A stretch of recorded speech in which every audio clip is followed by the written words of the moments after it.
خدا کا سلام ہو ہمارے نبی اطہر اور ہمارے نبی سورج صاحب، سورج خان اور تمام دیگر لوگ جو خدا کے پیاسے ہیں اور بھوکے ہیں خدا کے، تو وہ آئیں پلیز اہل دل خدا کا سوال کریں تاکہ میں اپنا مشاہدے وہ راز الہی بیان کر سکوں، تاکہ ہم اپنی منزل پائیں۔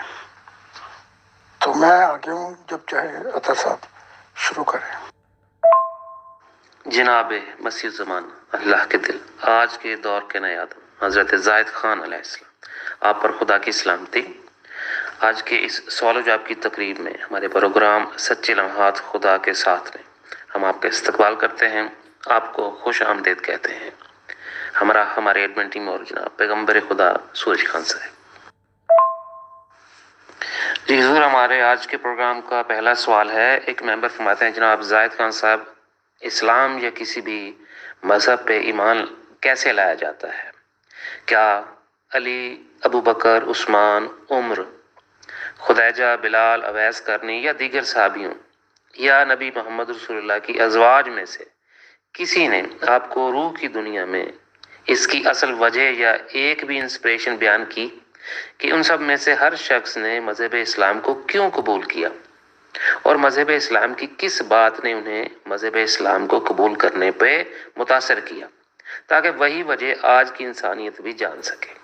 کیونکہ جو اسلام دور حاضر میں انسانیت کے سروں پر منڈلا رہا ہے، یہ ظلمت، دہشت اور بربریت کے علاوہ کچھ اور نہیں۔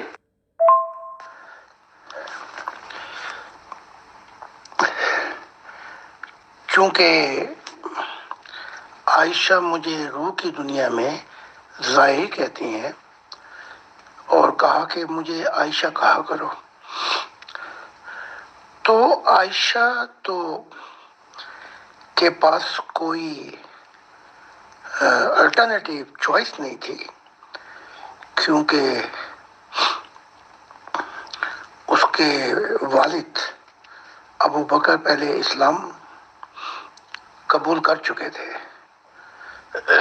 باقی رہ گیا خدیجہ کا، بی بی خدیجہ،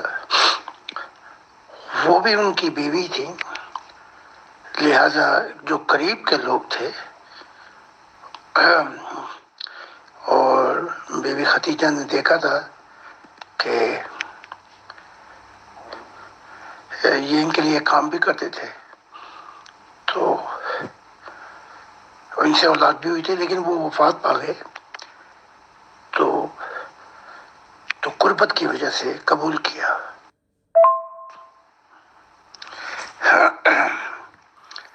اب آ جاتے ہیں عثمان کے، یہ جو تیسرے خلیفہ ہیں، ان کو اسلام میں لانے والے ابو بکر تھے، اور عمر جو ہیں ان کو اسلام میں لانے والے ان کی بہن اور بنوئی تھے، بلکہ ان کے بنوئی یہاں تک کہتے تھے کہ اگر کھوتا گدھا وہی مان لے اگر اپنے منہ سے اسلام قبول کرے تو میں پھر مانوں گا کہ عمر اسلام قبول کر لے گا۔ تو یہ لوگ تھے۔ اویس کرنی تو ملاقات ہی نہیں ہوئی ان کی، لیکن ماں کی وجہ سے انہوں نے نہ آ کے اسلام قبول کیا، لیکن ویسے مسلمان ہو چکے تھے۔ تو وہ کیا ریزن تھے، کیا وجوہات تھی، اس کے بعد اس میں پھر کوئی محمد صاحب نے اختیار نہیں دیا۔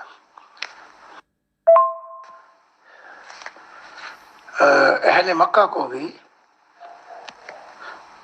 چاہتے تو تھے کہ ان کا سفایا کر دیں، لیکن محمد صاحب نے بتایا کہ ان میں میرے بڑے رشتہ دار بھی تھے، تو پھر بڑا نقصان ہو جاتا. اسی طرح جنگ بدر میں جو قیدی آئے تھے ان میں ان کے چچا عباس بھی تھے، اور عمر کہہ رہے تھے کہ اے محمد، تم تلوار سے اپنے چچا کا گلا کاٹو اور میں اپنے رشتہ داروں کا جو آگے پھنسے ہیں قیدی. لیکن محمد صاحب نے ابو بکر کو یہاں تک کہا کہ کیا میرے چچا کو مار دیا جائے گا؟ تو باقی پھر یہودی جو تھے ان کو تو کوئی چوائس نہیں دی گئی، ان کے تو گلے کاٹ دیے گئے، کہیں 400 کہیں 900 لکھا ہوا ہے، اور زمین میں گاڑ کے مار دیے گئے. تو محمد صاحب اپنے جو قربت کے خاص اہل ان کے لیے تھے، وہاں تو پھر شریعت بھی پیچھے ہو جاتی تھی ان کے لیے. اور آپ کو یہ بات معلوم ہونی چاہیے کہ مرتے مرتے کہہ رہے ہیں کہ ایک پیچھے قرآن چھوڑ کے جا رہا ہوں، ایک اہل بیت، یعنی میں اپنے اہل بیت عیال جو ہیں میرے خاص، علی، حسن، حسین، فاطمہ، ان کو چھوڑ کے جا رہا ہوں. تو آپ دیکھ لیں کہ قرآن اور اپنے اہل عیال کو ایک ہی سطح پہ لا کے کھڑا کیا ہے. لیکن اس کے باوجود یہی صحابہ کے بیٹے تھے، یہی صحابہ تھے جنہوں ابھی 30 سال بھی نہیں ہوئے تھے کہ انہوں نے محمد صاحب کے اہل بیت ایک ایک کو چن چن کے مارا ہے، قتل کیا ہے. تو یہ اسلامی تاریخ ہے، جو اپنوں کو نہیں بخشتی وہ دوسروں کو کیا بخشے گی. جی بہت شکریہ جی. انہی ممبر کا ایک اور سوال ہے جو فرماتے ہیں جناب زاہد خان صاحب، آپ کے سامنے قرآن کی ایک آیت سورۃ توبہ آیت نمبر 12 پیش کرنا چاہتا ہوں. مسلمان جسے ریلیجن آف پیس یعنی امن کا مذہب کہتے ہیں، دراصل کسی شخص کو اتنی آزادی بھی نہیں دیتا کہ وہ مذہب اسلام کو چھوڑ دے یا اس پر کسی بھی طرح کا اعتراض کرے. یعنی قرآن کی تعلیمات کے مطابق ایسا شخص واجب القتل ہے. ایک شخص یا گروہ جو دائرہ اسلام میں داخل ہوتا ہے وہ اسے بعد میں ناپسندیدگی یا کسی بھی وجہ سے چھوڑ دیتا ہے یا اس پر طنز یا اعتراض کرتا ہے تو اسے قتل کر دینا خدا کی طرف سے حکم کے طور پر بتایا جا رہا ہے. مزید برآں کہ آیت کے اصل معنوں یعنی تانا دینا کو حملہ کرنے کے مترادف بتا کر ترجمے کو بھی بڑی ہی منافقت سے بدل دیا گیا ہے. آپ اس بارے میں کیا کہتے ہیں؟ یہ ساری حدیثیں میری نگاہوں سے گزر چکی ہیں. جو مجھ پر 6 حملے ہوئے مجھے قتل کرنے کے جرمنی میں، ان میں عربی بھی تھے، ترکش بھی تھے، موراکو بھی تھے. تو ان میں سے ایک حملہ اسی لیے تھا کہ میں نے اسلام کو چھوڑ دیا ہے. تو مجھ سے زیادہ کون اس تجربے سے گزر سکتا ہے. باقی حملے کتاب پر تھے کہ میں نے محمد عربی کے متعلق یہ لکھ دیا، اور دوسرے حملے تھے. تو میں تو 21ویں صدی کہ ماڈرن ملک جرمنی میں رہ رہا ہوں. تو آپ ذرا اندازہ لگائیں کہ یہاں پر جہاں پر میرے صبح و شام میرے ساتھ پولیس پروٹیکشن ہے، اس کے باوجود مجھ پہ حملہ کر دیا گیا، اور اس میں کچھ لوگ زخمی بھی ہوئے. تو مجھ سے زیادہ کون نہیں جانتا کہ یہ مذہب کیا کرتا ہے.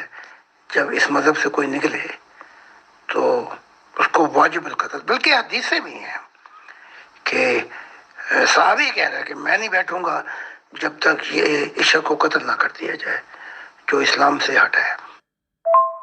جی ضرور، بہت شکریہ جی۔ ایک ممبر فرماتے ہیں جناب زاہد خان صاحب سے سوال ہے کہ کیا شیطانی مخلوقات یا ارواح انسان کے جسم کے اندر آ کر رہ سکتی ہیں؟ اگر ایسا ممکن ہے تو انہیں اس عمل سے کیا فائدہ حاصل ہوتا ہے؟ جیسا کہ حضرت عیسیٰ علیہ السلام کے متعلق یہ بات مشہور ہے کہ وہ لوگوں سے آسیب، بدروحوں اور شیاطین کو دور کرتے تھے۔ سوال یہ پیدا ہوتا ہے کہ ایسی ارواح انسانی جسم کے اندر بسیرا کیوں کرتی ہیں؟ بڑا افسوس ہے کہ میرے بھائی عیسیٰ ابن زکریا نے تمثیلوں میں بات کر کے چلا گیا اور راز الہی نہیں کھولے۔ تو پہلے میں آپ کو یہ بتا دینا چاہتا ہوں، کوئی روح کسی شخص کے جسم میں حلول نہیں کر سکتی، یہ قانون ہے۔ یہ کیوں نہیں بتایا اس نے، وہ تو بڑی لمبی کہانی ہے، لیکن ہاں یہ تھا کہ کچھ ارواح شیطانی وہ ورگلاتی تھی اور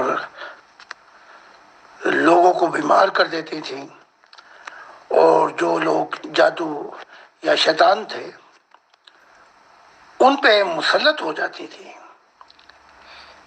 تو ان روحوں کو اس نے دور کیا، لیکن اس کے جو ماننے والے تھے 12 حواری، جو 12 حواری تھے، متیو، میتھیو، لوکا، مارکس وغیرہ، یوحنا، انہوں نے یوں ظاہر کیا کہ جیسے وہ اندر بستی ہیں۔ یہ قانون نہیں ہے، کیونکہ اگر ایک انسان میں کئی روحیں اندر حلول کر جائیں تو وہ اپنے عمل کا ذمہ دار نہیں ہو سکتا۔ امید ہے کہ آپ کو سمجھ لگ گئی ہوگی میں کیا کہہ رہا ہوں۔ لہذا ورگلاتی ہیں، اور شیطانی جو شیطان لوگ ہیں جن کے روحیں اندھیروں میں ہیں ان پہ زیادہ مسلط ہو جاتی ہیں اور ان کو ورگلاتی ہیں، ان کے دائیں بائیں آگے پیچھے کر کے آتی ہیں، جیسے ابلیس نے کہا تھا میں ان کے دائیں بائیں آگے پیچھے ہو کے آؤں گا، لیکن حلول نہیں کرتی۔ تو اگر کوئی برا خیال آئے اور آپ، جیسے یہ آپ کا دماغ ہے، یہ ہوائی اڈا ہے، آپ چاہیں تو اس جہاز کو نہ اترنے دیں برے خیال کو، تو پھر بری ارواح جو ہیں وہ کچھ بھی نہیں کر سکتی۔ تو یہ قانون ہے جو عیسیٰ ابن زکریا نے بیان نہیں کیا۔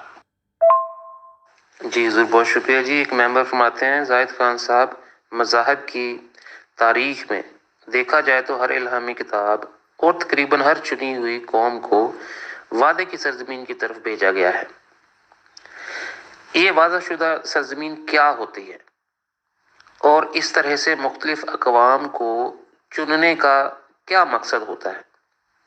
آپ کے بارے میں سنا ہے کہ اللہ تعالیٰ نے آپ کو نبی کے طور پر جرمنی کی طرف بھیجا۔ کیا جرمن قوم کو بھی خدا نے کسی خاص مقصد کے لیے چنا ہے؟ یہ جو چنی ہوئی قوم کا تصور ہے، خدا کی ذات دیکھتی ہے کہ زمین پر وہ کون سی قوم ہوگی جہاں امید ہے، یعنی کہ وہ قبول کریں گے، امید ہے کہ وہ تعلیمات کو لے لیں گے۔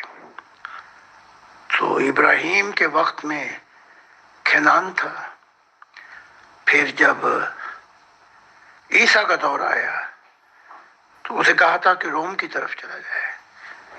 محمد صاحب کے دور میں یہ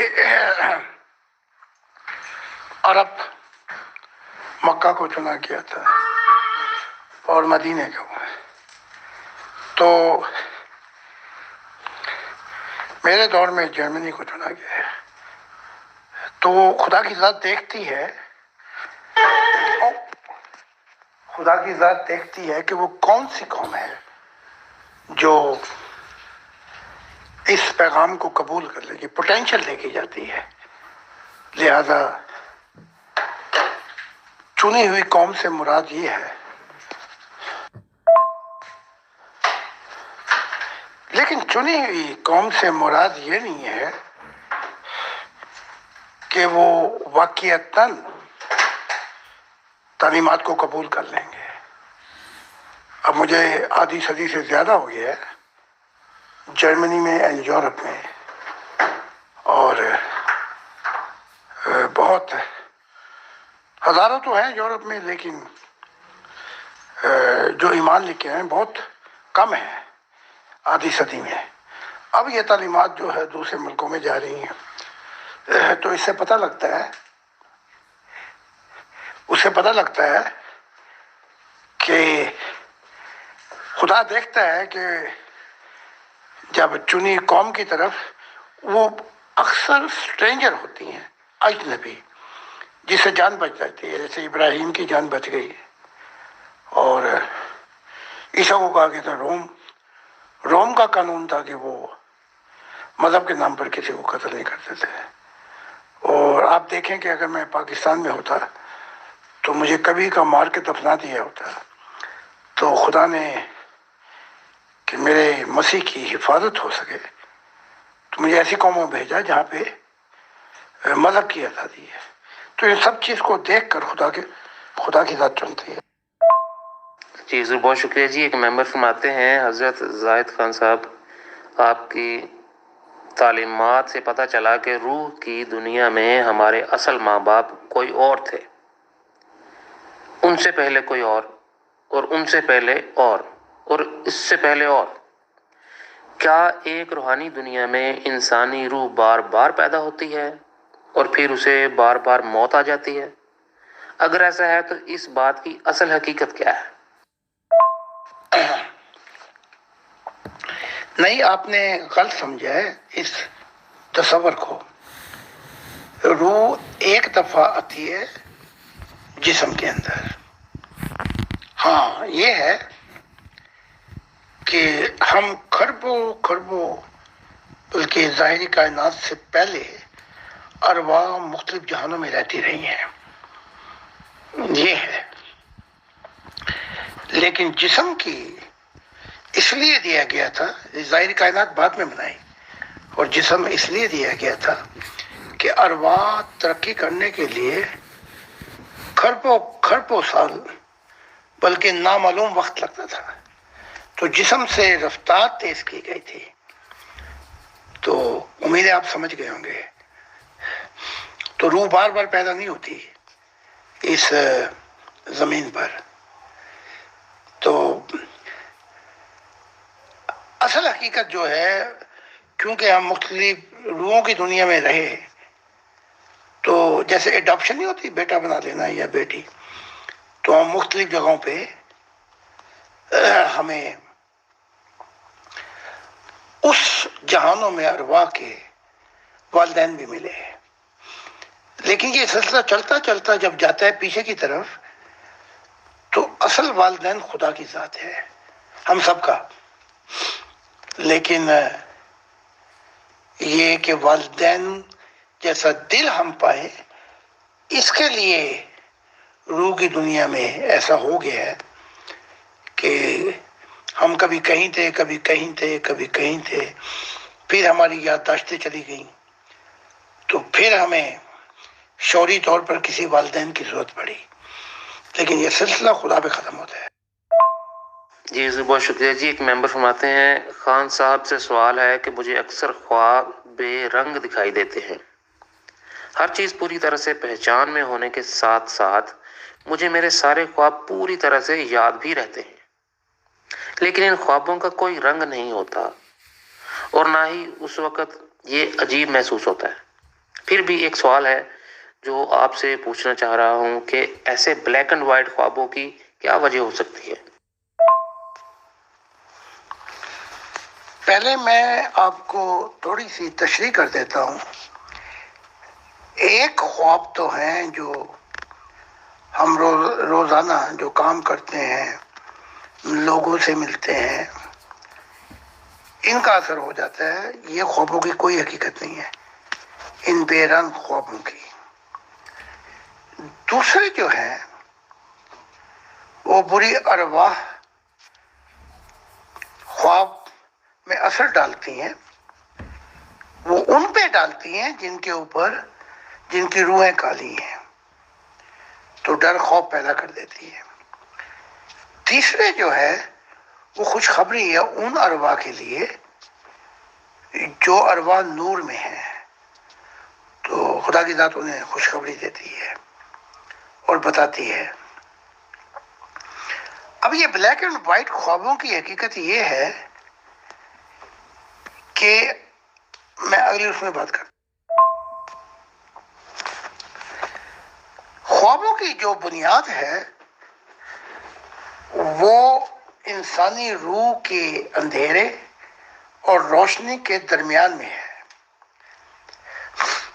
تو جیسے آپ کی نیت یا جن چیزوں کے لیے آپ کوشش کر رہے ہیں اور جس کے لیے سفر کر رہے ہیں مقصد کے لیے، اس کے نتائج جو نکلتے ہیں وہ بلیک اینڈ وائٹ بھی ہو سکتے ہیں، ان میں خوابوں میں ڈر بھی ہو سکتا ہے،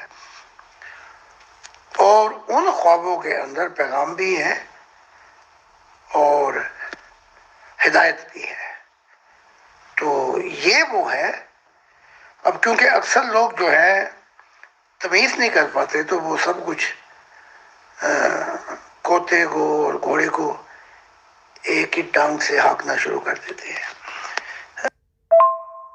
جی حضور، بہت شکریہ جی کہ ممبر فرماتے ہیں، حضرت زاہد خان صاحب آپ کی روحانی تعلیمات سننے کے بعد میرے آزادانہ خیالات کی کافی حوصلہ افزائی ہوئی۔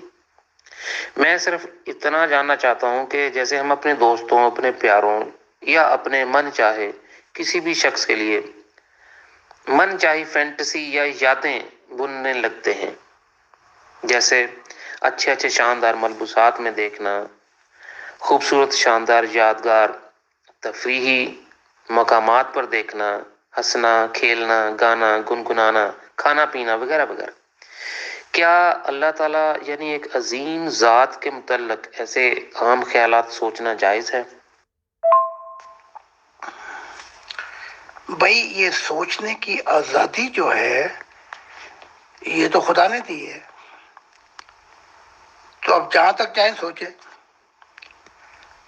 خدا آپ کی سوچوں پر کوئی زبردستی نہیں کرتا۔ ہاں لیکن سوچوں کا اثر جو ہے اگر وہ پریکٹیکل اگر عمل میں آ جائے تو پھر اس کے اندھیرے کے ذرے یا نور کے ذرے فرق پیدا کر دیتے ہیں۔ مثال کے طور پہ میں دیتا ہوں آپ کو، آپ کسی شخص کو اتنی ناپسندیدگی سے دیکھیں کہ آپ کے بس میں ہو تو اس کی گردن توڑ دیں، لتیں توڑ دیں، تو یہ تو ایک آپ کی سوچ ہے۔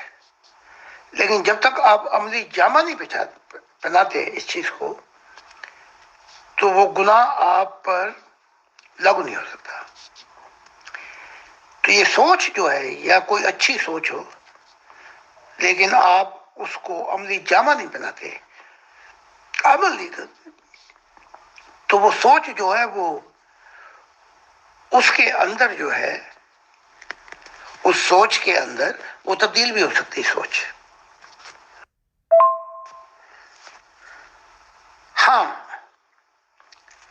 ہم جب چاہیں جس کے متعلق چاہیں، آپ دیکھیں نا کہ آپ ایک آپ کا کوئی قریبی ہے، وہ اپنی بیوی کو لے کے آتا ہے آپ کے پاس، رشتہ داری ہو، اس کے حسن پہ نگاہ پڑتی ہے آپ، تو یہ آپ کی سوچ ہے، اس کو آپ ایکشن میں تبدیل نہیں کرتے۔ تو تصور میں جو ہے وہ سوچ تو صحیح نہیں تھی، لیکن کیونکہ اس نے ایکشن عملی جامہ نہیں پہنایا تو وہ گزر جاتی ہے پھر۔ تو خدا کی ذات جو ہے اس نے 3 پیراؤں میں زندگی کا نتیجہ رکھا ہے، ایک نیت اور جس کے لیے آپ نے کوشش کی، اور پھر ایکشن کیا یعنی کہ عمل کیا، پھر وہ نتیجہ نکلتا ہے کہ روح میں اندھیرے جائیں یا کچھ اور جائے یا نور جائے۔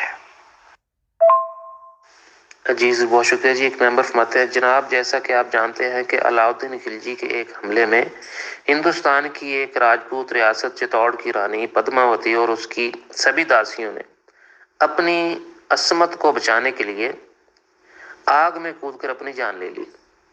اگر وہ ایسا نہ کرتی تو عین ممکن ہے کہ مسلمان سپہ سالار انہیں اپنی لونڈیاں بنا لیتے. یہ کم از کم مسلمان کر کے ان سے شادیاں ہی کر لیتے. چونکہ ان ہندو عورتوں نے یہ مشترکہ خودکشی ایک خوف کی بنا پر کی. کیا ایسی خواتین کو بھی دوزخ میں جلایا جائے گا کیونکہ وہ اللہ تعالیٰ کے سچے دین پر نہیں تھیں؟ پہلے میں ایک آپ کو مثال دے دیتا ہوں، اس کے بعد پھر یہ سوال کا جواب آسان ہو جائے گا. اب محمد صاحب نے کوئی 9 یا اس سے اوپر شادیاں کی، پھر ایک اور قانون بنایا کہ جو عورت مجھے پیش کرے وہ میرے لیے جائز ہے. اچھا، اب یہ جو 9 یا 13 کے درمیان عورتیں تھیں یا جنہوں نے اپنے آپ کو پیش کیا، روح کی دنیا میں جا کے وہ محمد صاحب سے علیحدہ ہو گئی اور ان کو پتہ لگا کہ یہ جو 4 شادیاں یا 13 یہ بالکل صحیح نہیں تھا. تو اگر کوئی عورت محمد صاحب کے دور میں یہ کہہ رہی تھی کہ بندے کو 4 شادیاں جائز ہیں اسلام میں، تو میں 4 مرد کیوں نہیں کر سکتی؟ تو آپ اندازہ لگائیں کہ اس کا حال کیا ہوتا ہے. تو اب میں آتا ہوں دوسری طرف. کئی دفعہ 83 غزوے ہوئے اور ایسے موقع آئے کہ آپ یعنی کہ محمد صاحب نے زبردستی کی. جیسے ایک مثال تو میں دے دیتا ہوں صفیہ کی، کہ اس کا خامن بھی تھا، اس کو مار دیا. الزام یہ لگایا کہ وہ سونا کہاں دفن ہے، خزانہ کہاں دفن ہے. اس کے پاس خزانہ ہوتا تو وہ بتاتا نا، تھا ہی نہیں، تو عذر کر کے اس کو مار دیا اور پھر وہیں شادی کی. آپ اندازہ لگائیں، ایک مثال دے رہا ہوں میں، باقی تو میں ہزاروں مثالیں دے سکتا ہوں. اس کا اسی دن باپ مرا، اس کی لاش پڑی ہے، بھائی کی لاش پڑی ہے، خامن جسے وہ محبت کرتی ہے وہ لاش پڑی ہے، اور اس سے شادی کی. کیا کوئی عورت ایسی ہے کہ وہ محمد صاحب کے ساتھ سوتی کہ اس کے سارے خاندان کو مار دیا گیا؟ تو اب یہ بات آسان ہو جائے گی آپ کو سمجھنے کے لیے کہ کافی زبردستیاں ہوئیں لیکن ان کی جزا بہت ملی. یعنی کہ موت کے بعد محمد صاحب کو مائنس ہونا پڑا، ان کا بھگتان اٹھانا پڑا جو زبردستیاں کی تھیں. تو اب یہ آپ نے مثال دی ہے اس کی علاؤالدین خلجی کی، تو اگر وہ آگ میں نہ کودتی اور غلام بن جاتی یا وہ زبردستی شادیاں کر لیتے لیکن ان کے دل میں کوئی یعنی کہ آزادی نہیں تھی ان کے پاس، تو یہ جنہوں نے کام کیا تھا ان کو یہ بوجھ اٹھانا پڑتا اور موت کے بعد انہیں بہت زیادہ آگے چلی جاتی اچھی دنیا میں ارواح کی. لیکن راجپوتوں کا دور تھا، آگ میں کود کر یہ اپنے آپ کا نقصان کرا لیا روح کی دنیا میں. دوزخ کا تصور یوں سمجھ لیں آپ، خدا کی طرف سے ہے ہی نہیں. انسان جو کرتا ہے وہ بھرتا ہے. تو روح کی دنیا میں پھر فرشتے دیکھتے ہیں نیت کیا تھی، اپنی جان کیسے بچائی، اس کے مطابق پھر ان کو روح کی دنیا میں وہ صحیح فیصلے کرتے ہیں فرشتے. تو جسے کہتے ہیں ایمرجنسی ری ایکشن، تو یہ نظام فرشتوں نے سنبھالا ہوا ہے. جی حضور بہت شکریہ جی. ایک ممبر فرماتے ہیں جناب زاہد خان صاحب سے میرا سوال ہے کہ آپ کی تعلیمات کے مطابق شرط لگانا کیسا عمل ہے؟ یعنی ایک شخص کھیل، لین دین یا کسی بھی طرح کے مقصد کو سامنے رکھتے ہوئے شرط لگا کر ہار جاتا ہے، کیا ایسے شخص پہ اس طرح کی ادائیگی واجب ہوگی، یا ایسے لین دین کی دراصل کوئی روحانی حیثیت نہیں ہوتی، یا موت کے بعد کی زندگی پر اس طرح کی شرط یا ادائیگی اثر انداز نہیں ہوتی ہے؟ شرط لگانا ہرگز کوئی اچھی بات نہیں ہے. یہ شرطیں ابلیس نے لگائی تھی جنتوں میں، اور اپنا انجام دیکھ لیا کہ اپنے نور کو بھی کھو دیا. تو وہ دوستوں میں بھی شرطیں لگاتا تھا. تو شرط لگانا کسی قسم کی بھی اپنے آپ کو وہاں پہ جا کے کھڑا کرتا ہے کہ جہاں شرط ہارنے پر اسے کچھ نہ کچھ دینا پڑتا ہے، زیادہ روحانیت کا اثر پڑتا ہے. ایسے لوگ جو شرط لگاتے ہیں تو ان کی روح پر جو ذرے آتے ہیں وہ صحیح نہیں ہوتے. تو یوں کہہ لیں، اگر آپ مثال کے طور پہ کہیں کہ بھائی اگر میں ہار گیا تو میں آپ کو کھانا کھلا دوں گا، ٹھیک ہے، جیت گیا تو آپ کھلا دیں، تو یہاں شرط بیچ میں سے نکل جائے گی. تو شرط لگانا جو ہے یہ شیطانی کام ہے، آدمیت کا کام ہے، انسان کا کام نہیں ہے. جی حضور بہت شکریہ جی. یہ آج کے پروگرام کا آخری سوال ہے. ایک ممبر فرماتے ہیں میرا زاہد خان صاحب سے سوال ہے کہ وہ انسانی تخلیق کے متعلق سائنس کی پیش کردہ ان 4 میں سے کس کازمک تھیوری کو مانتے ہیں؟ نمبر 1 دا ریئر ارتھ تھیوری، یعنی انسان ہی آج تک کا ذہین ترین مخلوق ہے جو اس یونیورس میں اپنی ترقی کے عروج پہ ہے. دوسرا دا گریٹ سائلنس تھیوری، یعنی یہ بھی ممکن ہے کہ ایلینز اتنے زیادہ ترقی یافتہ ہیں کہ وہ انسان جیسی مخلوق کو وقت دینا نہیں چاہتے. Number 3 the great filter theory, اس تھیوری کے مطابق اس کائنات میں ایک ایسا فلٹر ہے جس کی وجہ سے ماضی کے ایک دور میں ترقی یافتہ مخلوقات اپنی ایڈوانس ٹیکنالوجی کے عروج پر پہنچ کر تباہ ہو چکی ہیں. نمبر 4 اسپیس فلٹر تھیوری، ہو سکتا ہے اس کائنات میں انسان ہی سب سے پہلی مخلوق ہو جو ابھی تک اپنی ترقی کے مراحل میں ہے. آپ کے روحانی مشاہدات کے لحاظ سے آپ اس بارے میں کیا جانتے ہیں؟ یہ چاروں جو تھیوری آپ نے بیان کی ہیں اس کے اندر بہت سے کھڈے آ جاتے ہیں، بلیک ہول. تو اگر آپ میرا جو میں نے بیان کیا ہے خدا اور فرشتوں کی طرف سے، وہ سائنس اور اسپرچویلٹی ہے، پہلے آپ اسے پڑھ لیں تاکہ آپ کو کلیئر کانسیپٹ مل جائے گا کہ انسانی تخلیق کلیئر ویژن تھا خدا کی طرف سے، روحوں کو وہ تخلیق کر چکا تھا. تو انسانی روح جو ہے وہ ظاہری کائنات سے بہت پرانی ہے، قدیم ہے. تو اگر آپ میری کتاب پڑھیں گے تو اس میں نے تواتر کے ساتھ ان اس تھیوری کے متعلق بھی بیان کی ہے کہ میں آگے بیان کرتا ہوں. ایوولوشن تھیوری جو ہے اس کا جو پروسیس ہے اس کا انکار نہیں کرتا میں. جو نتائج ہیں یعنی جو نتیجہ نکالا گیا وہ غلط ہے، چاہے وہ تحوین ہو یا کوئی اور ہو.